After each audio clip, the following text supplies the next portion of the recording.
আসসালামু আলাইকুম। বুখারী শরীফ দশম খণ্ড, হাদিস নম্বর ৬০৬৮।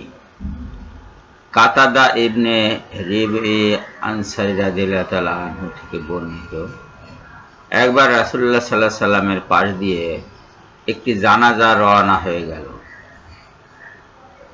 তিনি তাকে দেখে বললেন, সে শান্তিপ্রাপ্ত অথবা তার থেকে শান্তিপ্রাপ্ত। লোকেরা জিজ্ঞাসা করল, ইয়া রাসূলুল্লাহ, মুস্তারিহ অথবা মুস্তারাহ মিনহু এর অর্থ কি? তিনি বললেন, মুমিন বান্দা মারা যাওয়ার পর দুনিয়ার কষ্ট ও যন্ত্রণা থেকে মুক্তি পেয়ে আল্লাহর রহমতের দিকে পৌঁছে শান্তিপ্রাপ্ত হয়।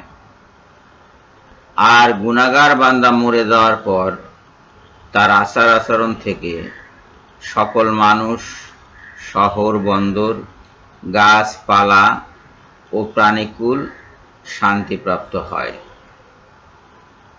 কত সহজ কথায়, কত ছোট কথায় একটি চিরন্তন সত্য আল্লাহর রাসূল এখানে বর্ণনা করেছেন। ভালো মানুষ যখন দুনিয়ায় থাকে তখন তার অনেক কষ্ট হয় দুনিয়ার বুকে।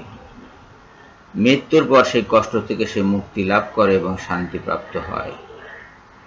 অপরদিকে দুষ্ট লোক দুনিয়ায় থাকলে দুনিয়াকে কষ্ট দেয়, মারা যাওয়ার পরে দুনিয়ার প্রাণীকুল, গাছপালা, শহর বন্দর এবং মানুষ তার থেকে শান্তি পায়।